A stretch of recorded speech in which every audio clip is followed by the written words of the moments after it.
going to talk about The Golden Tarot by Cat Black. It's published by US Game Systems, and it's still in print. You can get it for usually around $25, and it is well worth it. It is a beautiful deck. It is considered an art deck, and Cat Black also, she's Australian, and this is the only mass-produced deck that she's done, and it's very nice. I think she's done one other deck that was small press. It was another art deck, but I think it's out of print, and I don't think it was meant to be published like this one is. But this one, a lot of people like this deck, and you'll see why, because it is so pretty and beautiful. Not to be confused with the Golden Tarot or any of the other ones, because the names are so similar. But again, this is an art deck, and so most of the deck is based on like Renaissance paintings, and I think 14th and 15th century paintings, and there is a bit of photoshoppery going on with, but you'll see that, and it's nice. It's a lovely deck, and a lot of people like to read with this deck because it talks to them. So let's open it up, and you get this amazing box, which is great for storage, and it also comes with a little fat book. So no little white book here. It is each of the cards is discussed. It's got it's like a little mini paperback with cardstock covers, so you get that, and that's worth the price, since it's a little bit more expensive than a regular deck. The other thing is, the deck is gilded. I don't know if this is real gold. It probably isn't, but it makes it quite beautiful. And the box itself is very sturdy, and well, it tells you it's collages of artwork from the late Middle Ages, early Renaissance, gentle beauty, remaining true to the tradition of the Rider-Waite symbolism. So that's the box, and the back is reversible. It has sort of this mirror, repetitive image on it. The cards are extremely shiny, you can see, very glossy. And do they slide? Oh yeah, they slide fairly well. And then the gilding is quite nice. So let's look at the deck. So you get 2 cards, and you have the one that tells you what it is, and then the one that it repeats what's on the sort of on the back. So it's by the author, which she put there. So let's flip them over and see what the deck looks like. So we have the Fool. The Fool is also depicted on the box, on the outside of the box, which is kind of nice. So we have the dog, and we have the Fool. The Fool has a tambourine or something, and there is a precipice there. The one thing that's a little odd about the deck is the numbers are in this white box here, and the title is there. So these cards have the titles in this stark white box. The Magician.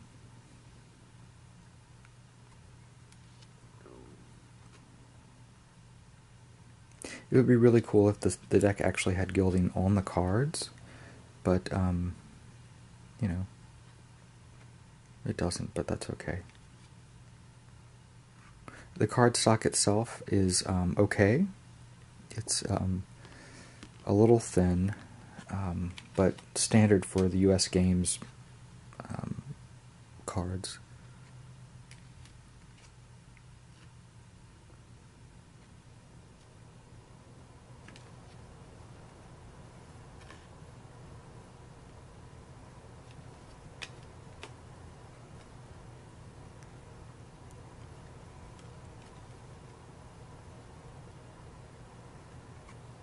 I know that some tarot readers um, don't like art decks.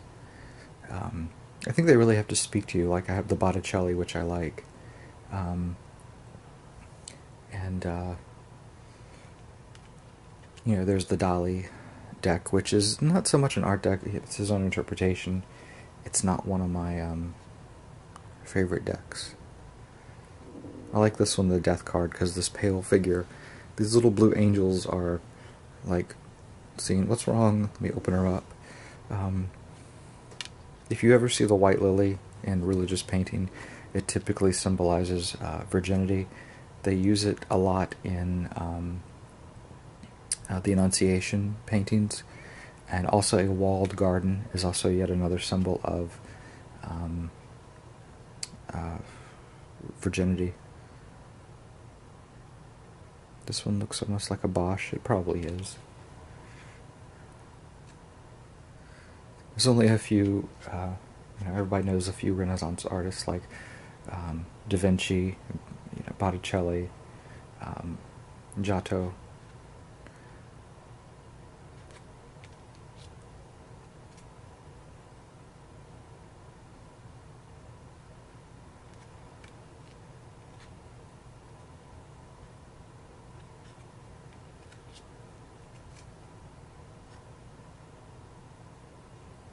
And this is a good card to look at.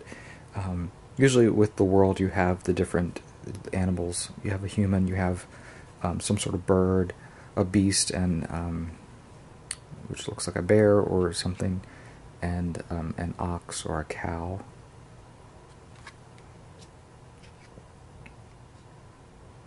And then now we break from the major arcana into the minor arcana, and so there's the title is down here on the card, and you can definitely see the collage work here.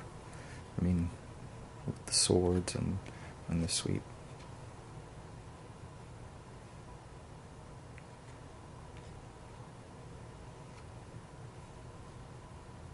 So the suits are, of course, the swords.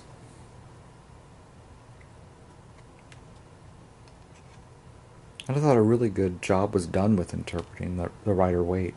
Look at this one. The similarities, sort of the Nightmare card, the Torment card, the Ten of Swords. It gets even worse.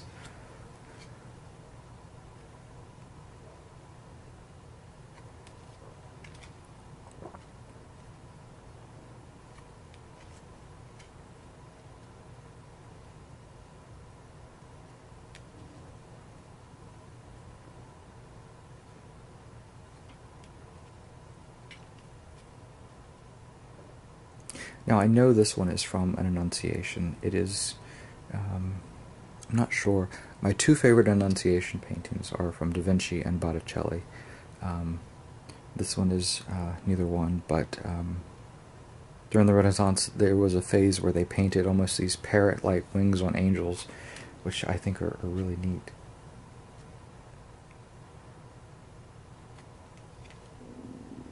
Like this one. This is a great example of the interpretation. The world traveler looking off into the horizon, holding almost a globe.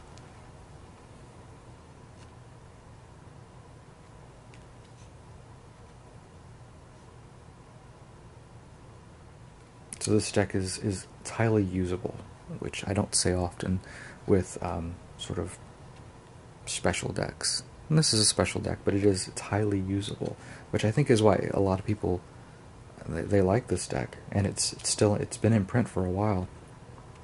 You can get it pretty much anywhere. I think I got this on Amazon.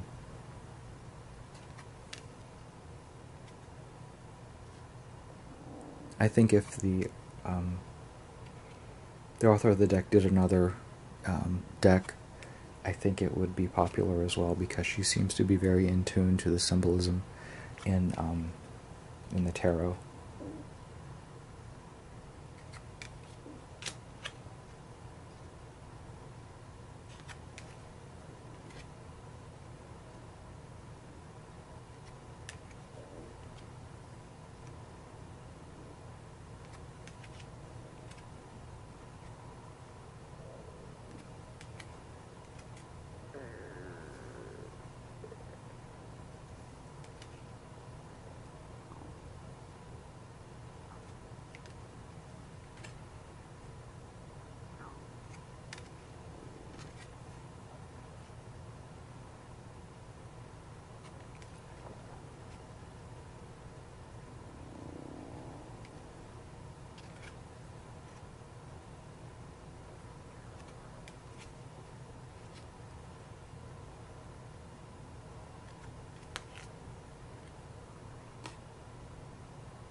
colors in the deck are vibrant and muted at the same time. You know, keeping in tune with, you know, the painting's actual colors. And since all of these were done pre-copyright law, anyone can take any of these paintings and, you know, make their own deck.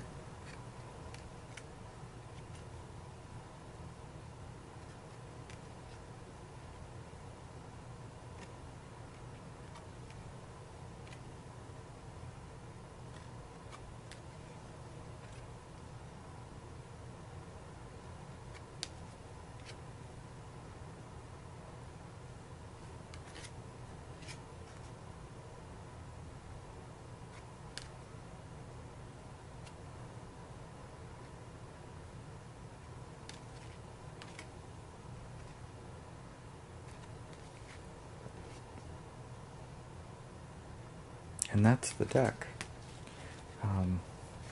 Very nice deck. A well-made deck. I highly recommend this deck because it is usable, but it's also quite beautiful.